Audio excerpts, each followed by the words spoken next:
First off, just tell us who is Taylor Nye. Taylor Nye is bold, brilliant, and rebellious. I am an artist, a singer, a songwriter, a dancer, a model, and a great cook. Tell us about, I guess, your journey towards music.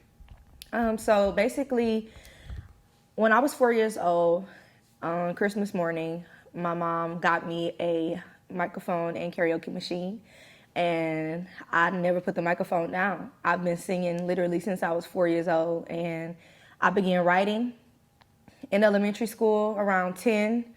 I got serious about my writing at 13 when Drake released Take Care. It just inspired me to just tell my story and put my feelings into people's speakers. And now we're here.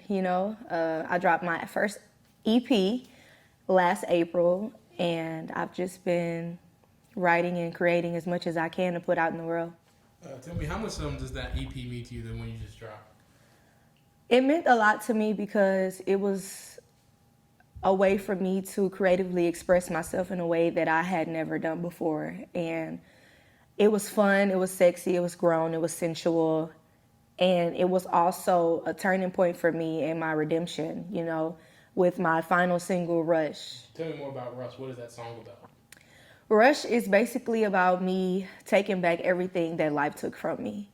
It was a way for me to regain my freedom, my confidence. And I feel like a lot of people are affected sometimes by how the world may perceive them or make them feel. And Rush was just a song that helped me feel more confident and more free, not to worry about what anyone had to say or anyone felt, but just to be me and to stand firm in that belief.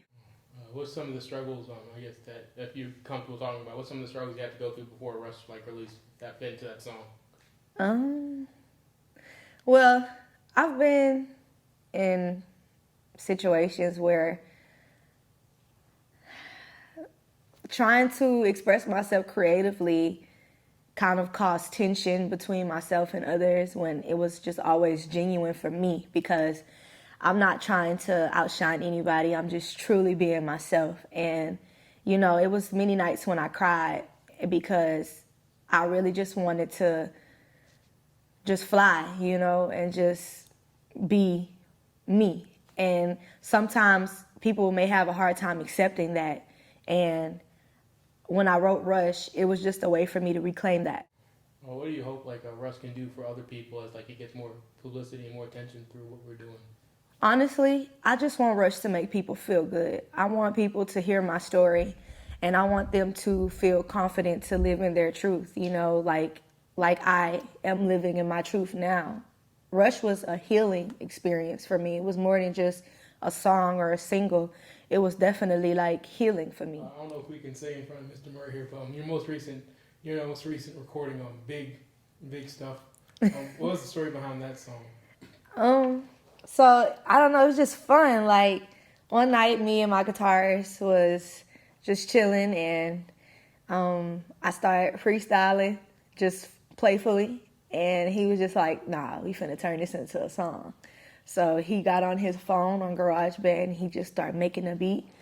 And then next thing you know, we recorded it that same night, and we just left it in the vault until we felt like it was time, like it was ready to just put out there in the world. But it's just bold, like that boldness and confidence, like it's just so fun. I didn't really want it to be overthought. I just wanted it to be something that was fun. Do you want it to mean anything for people who listen to it, or is it just a bold song in general? It's really like a mantra, like get rich, like it's just like a mantra, something that you can listen to every day when you know that you're on a paper chase. You want to go out there and create something or, build something, just do it. We're doing so far. You're doing amazing. What's the future for Taylor and I this summer moving forward?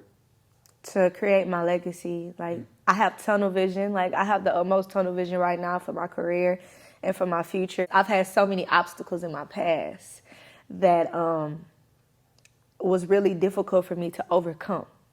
And now that I've finally broken free from that and overcame that, I'm just at a point in my life where I just want to drop great music, great visuals, and market as much as I can, hopes of it, getting in the hands of the right executives and just to build my legacy and my foundation as an artist.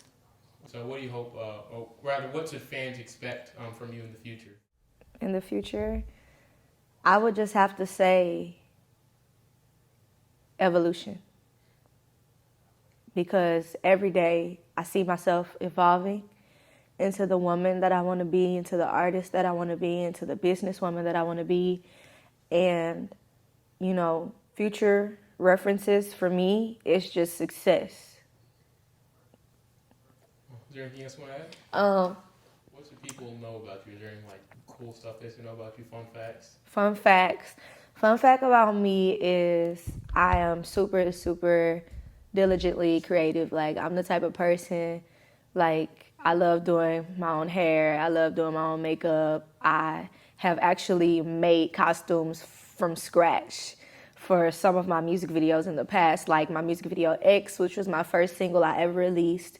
That costume for that outfit, I just went and got a whole bunch of fabric and literally no sewing machine, just needle and thread. And I just like turned the vision that I had in my mind into the costume that I ended up wearing for that. And I thought that was pretty cool, you know what I'm saying? Because I didn't know I could do it until I did it, because I couldn't find it. I kept putting in the description all over the internet and nothing would come up. So I was like, I could make that. And that's just kind of like my mentality with creativity all the way around. Like I can do it myself. Like, that's just always been me, super independent, super confident within my independence, and I can do it myself. It's kind of like a motto, you know, don't ever wait for nobody or nothing. Just do it yourself. Man, I didn't even know you did your own costume. That was like the best soundbite I got. Shoot. Sure. I don't even know what else to ask. What's your favorite food? I can make you some. Shoot, I can make you an outfit if you want me to. Shoot, I actually I'll show it to you later, but I actually had an idea for a future music video anyways about them. I didn't know you did your own costume. That's what's up. What's your favorite dish to cook? So my entire family on my mom and my dad's side is from Louisiana. And so basically Creole dishes has kind of been like a staple in my life. And like growing up, I think one of my signature dishes is I can make a mean gumbo and a mean roux from scratch. Definitely, like, that's my dish. Yeah. We need to release a cooking video on that or something. I don't know. Maybe I'll release a cookbook. Shoot, how many followers do you need to release the Taylor and I cookbook? How many followers are you gonna need? 1 million. 1 million? Yeah. All right, I heard it first. Tell me more about like your musical experience through high school. Like, how did that help you through your high school experience? So it actually helped develop me a lot as a performer. Like, I feel like the reason why I am so effortless on stage is because of how much I performed in high school. I was the lead vocalist in my high school choir. And when I was 16 years old, I was blessed with the opportunity from my choir director to sing at the Apollo Theater.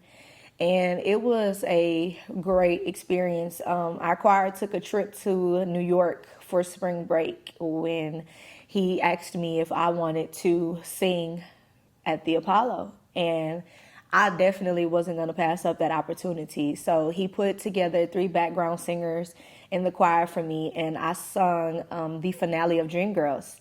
And it was such an experience that I never imagined, you know, like I never would have thought I would be there at 16 years old, you know, coming where I'm from. You know, I'm from Port Arthur, Texas. It's a small town, and I never would have thought that we would go that far, you know, so young. And when I performed at the Apollo Theater, I was super duper nervous. I didn't know what to expect, and Mr. Apollo was super nice. He was very welcoming. And when I did that, I knew I was just like unstoppable. Like, I was a star. When I got on that stage, I knew, like, I'm here because I'm meant to be here. Like, I'm here because this is literally the direction that God is going to take my life in. So, what does it mean to like represent, you know, Port Arthur, Texas as you get bigger and get more eyes on you? You said Bon Beast from that. What does it mean to like continue the legacy of that city? You know, it does mean much to me because of the simple fact that no one since Pimp C and Bun B has blew up to that type of success, that level. And I plan on being the first since them, you know what I'm saying? Because I really just want to show people from my town that you can do it. You know, you can be anybody you want to be. You don't have to limit yourself. You don't have to limit yourself to beliefs that you can't, be the next big star, that you can't, be the. There's a lot of NBA and NFL players that are successfully from there too. And I think that's big because with it being such a small town, it's kind of sheltered. And I just want people to know that it doesn't have to be. You could be anybody you want to be, and it doesn't have to have anything to do with where you're from. Finally, just being from that city and having that legacy, doing what you want to do. Like, is there any place in the future you want to imagine like yourself being at, like a big venue where you can like represent your story? I will sell out Madison Square Garden. Wow. Period. Madison Square. That's the big one. That's the big one. Amen. And then everywhere else that God throws in my path, I'm ready to conquer and take on the world.